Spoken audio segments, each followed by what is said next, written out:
पद्मा राजू ने चंद्रबाबू नायडू की जानिब से किए गए असासों के ऐलान को अवाम को गुमराह करने के मुताबिक इक़दाम करार दिया है। मीडिया से बात करते हुए सुधाकर रेड्डी ने कहा कि इंतखाबी अमल के दौरान उम्मीदवार अपने असासों की तफसीलात जमा कराते हैं, लेकिन चंद्रबाबू नायडू सिर्फ अपनी ज़ाती तशहीर के लिए असासों के इंकशाफ का सहारा ले रहे हैं। उन्होंने कहा कि उनकी इत्तला के मुताबिक वेंकटेश्वरा की मंदिर की हंडी में चंद्रबाबू नायडू ने कई लाख रुपए दान में दिए थे। वो सिर्फ आवाम की आंखों में धूल झोंकने के लिए इस तरह की हरकतें कर रहे हैं।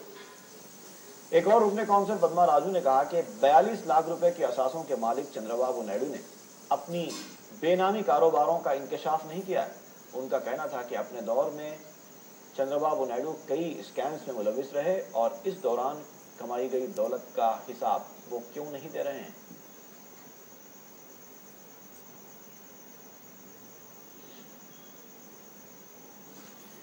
रुकन असेंबली सैयद अहमद पाशा कादरी, हुसैन आलम, आलिजा कोटला और दूसरे इलाकों में बर्फी सरबराही में खलल पड़ने के खिलाफ महकमे बर्फी के अहदेदारों पर तनकीद की। मीडिया से बात करते हुए उन्होंने बताया कि कोका की टट्टी के इलाके में अचानक बर्फी सरबराही में बेकायदगी पर कई फ्रिजर्स, एसीज और दूसरी बर्फी से चलाई जाने वाली मशीनें जल गईं। उन्होंने बताया कि बर्फी शटडाउन के खिलाफ बर्फी के दफ्तर पर धरना दिया गया था, जिसकी वजह से महकमे बर्फी के इंजीनियर्स ने आरजी तौर पर मसले की यकसी की, लेकिन इस मसले के मुस्तकिल हल के लिए बर्फी तारों को तब्दील करना जरूरी है।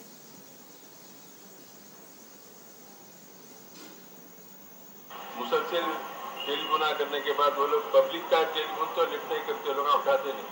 हम करने के बाद हमारे गुना नोटेड है, उनके पास उस पर बात करते हैं, फिर हम लोग गड़बड़ करें तो काम करते हैं। हुसैन आलम कोका टट्टी के बाद भी यहाँ पे लाइट बंद हो गई थी, जाके चालू करे, उसके बाद फ्रिज जैसी ये लाइटा जल गए, एकदम वोल्टेज बढ़ गया, फिर जो बने लाइट तो अब तक बने।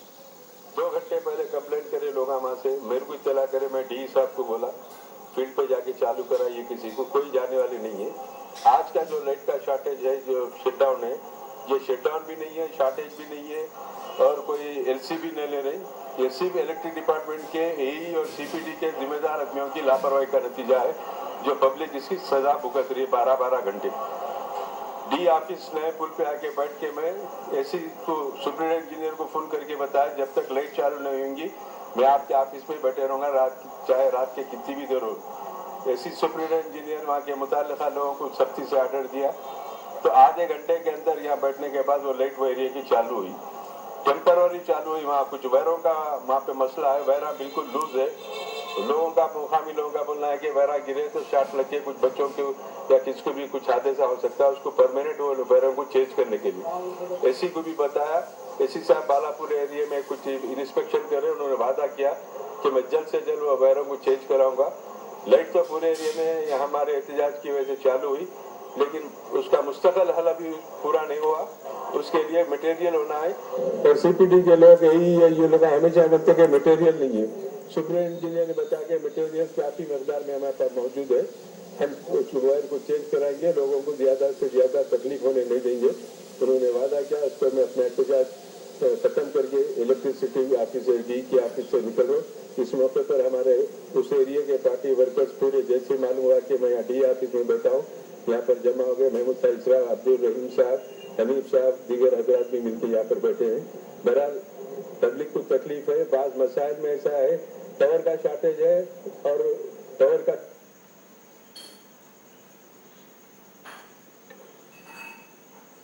रुकन असेंबली मोहम्मद विरासत रसूल खान ने जीएचएमसी के आला अहदेदारों के साथ नामपल्ली के मुख्तलिफ तरक्याती कामों पर एक जायजा इजलास मुनक्किद किया।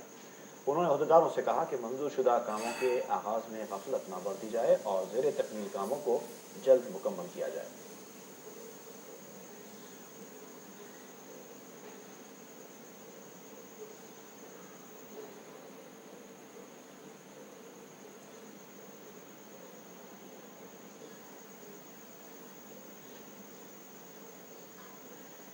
रियासती वक्फ बोर्ड के सदरनशीन मौलाना खुसरो पाशा ने कहा है कि बोर्ड अराकीन के इजलास में 30 इंतजामी कमेटियां तश्कील देने का फैसला किया गया है। इसके अलावा 14 मुतवल्लियों का तकर्रुर और 4 औकाफी जायदादों को वक्फ रिकॉर्ड में दर्ज किया गया। उन्होंने कहा कि आम शिकायतों पर 3 तहकीकाती ऑफिसर्स का तकर्रुर किया गया, जिनकी रिपोर्ट पर एक्शन लिया जाएगा। इजलास में मौलाना अकबर निजामुद्दीन हुसैनी साबरी, मौलाना से शाह ज़हीरुद्दीन अली सूफी, जनाब अल्ताफ हैदर रज़वी के अलावा बोर्ड के दीगर अराकीन शरीक थे।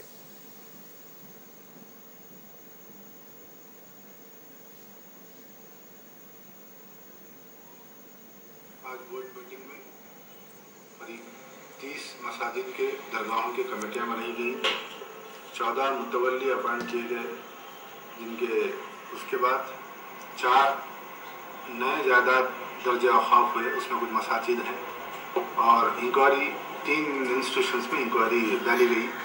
वहाँ से कुछ शिकायतें थी ताकि इंक्वायरी ऑफिसर अपनी सही रिपोर्ट पेश करे। 3 इंस्टीट्यूशन में इंक्वायरी ऑफिसर का तक़र्रुर अमल में आया। हज कमेटी के सीईओ ने इत्तला दी है कि 18 सितंबर को आज़मीन को टीके नहीं दिए जाएंगे। उन्होंने कहा कि आज़मीन को 16 सितंबर से बीमारियों से बचाव के टीके दिए जा रहे हैं, लेकिन 18 सितंबर को गणेश जुलूस के पेश नज़र ये सिलसिला रोका गया है, लेकिन 19 सितंबर से इसका दोबारा आगाज होगा। उन्होंने कहा कि आज़मीन की सहूलत की खातिर असरा दवाखाने में भी 19 ता 21 सितंबर खुसूसी काउंटर कायम करते हुए टीके दिए जाएंगे।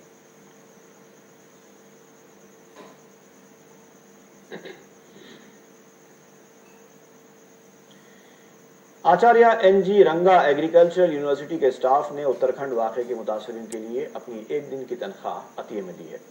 यूनिवर्सिटी स्टाफ के एक वफ्द ने वज़ीर आला किरण कुमार रेड्डी से मुलाकात करते हुए उन्हें 26 लाख रुपए का चेक हवाले किया।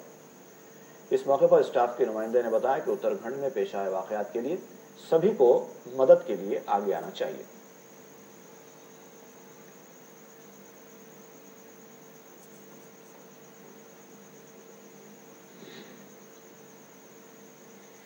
टीआरएस के लीडर जी विवेक ने सिंगारेनी मुलाजिमीन को 25% बोनस देने का मुतालबा किया है। वज़ीर आला किरण कुमार रेड्डी से सिंगारेनी मुलाजिमीन के साथ नुमाइंदगी के बाद मीडिया से बात करते हुए विवेक ने कहा कि रियासत में बरखी पैदावार में सिंगारेनी मुलाजिमीन की मेहनत से काफ़ी मुनाफा हो रहा है। दशहरे से पहले मुलाजिमीन को बोनस दे दिया जाना चाहिए ताकि वो खुशी से त्यौहार मना सकें।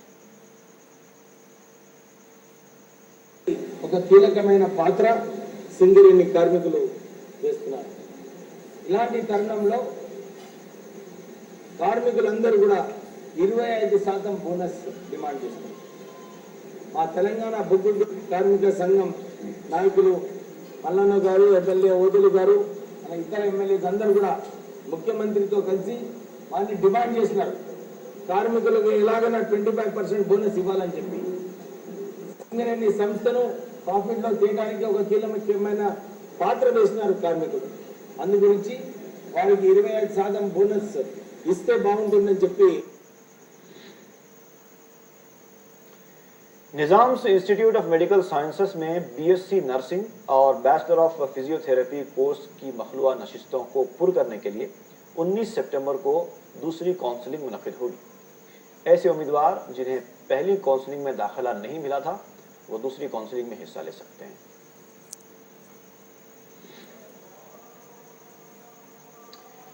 किशनबाग असद बाबा नगर के इलाके में एक खातून की पुरअसरार मौत का वाकया पेश आया। तफसीलात के मुताबिक 23 साला जकिया बेगम की शादी 1.5 साल पहले मोहम्मद मोइन नामी 25 साला शख्स से हुई थी, जिनका एक 6 साल का लड़का भी है। लड़की वालों की जानिब से शादी में 1 तोला सोना देने का वादा किया गया था। इस वादे को पूरा करने में लड़की वालों की जानिब से ताखीर पर अक्सर मोइन और जकिया के दरमियान झगड़े हुआ करते थे। इन झगड़ों से तंग आकर जकिया बेगम ने फांसी लेकर खुदकुशी कर ली। गमजदा वालिदैन ने इल्जाम लगाया है कि मोइन और उसके घर वालों ने मिलकर जकिया बेगम को हलाक कर दिया है और खुदकुशी का झूठा इल्जाम लगा रहे हैं, जबकि जकिया बेगम का शौहर और उसके घर वाले इस इल्जाम की तरदीद कर रहे हैं। बाद पुलिस ने इस सिलसिले में केस दर्ज करते हुए मोइन और उसके घर वालों को गिरफ्तार कर लिया और तहकीकात शुरू कर दी।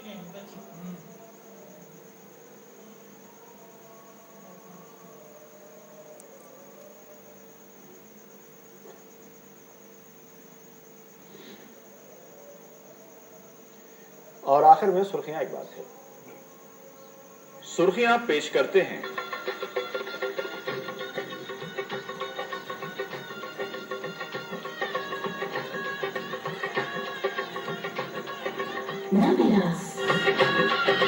A Bridal Store, Patharghatti, Hyderabad. اور مخدوم برادرز کا پاجامہ، کوٹ پینٹ، پٹھانی سوٹ، جو پوری شیروانی، شادی ہو کے تقریب، ہر محفل میں شہر کا جگمگاتا شو روم مخدوم برادرز، پتھرگھٹی، حیدرآباد.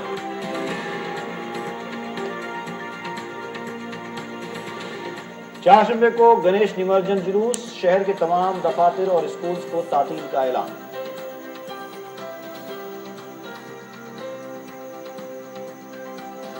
جلوس کے دوران اشتعال انگیز تقاریر کرنے والوں کو پولیس کمشنر کا انتباہ، شہر بھر میں سخت سیکیورٹی انتظامات. مظفر نگر میں فساد کے متاثرین کی امداد کے لیے پہنچنے والے بیرسٹر اسدالدین اویسی کو ضلع میں داخل ہونے کی اجازت نہیں دی گئی.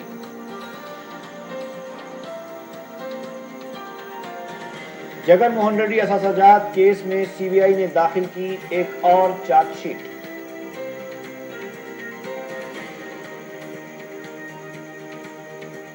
اور کشن باغ میں ایک نوجوان شادی شدہ خاتون کی پراسرار موت، مختلف زاویوں سے پولیس کی تحقیقات شروع.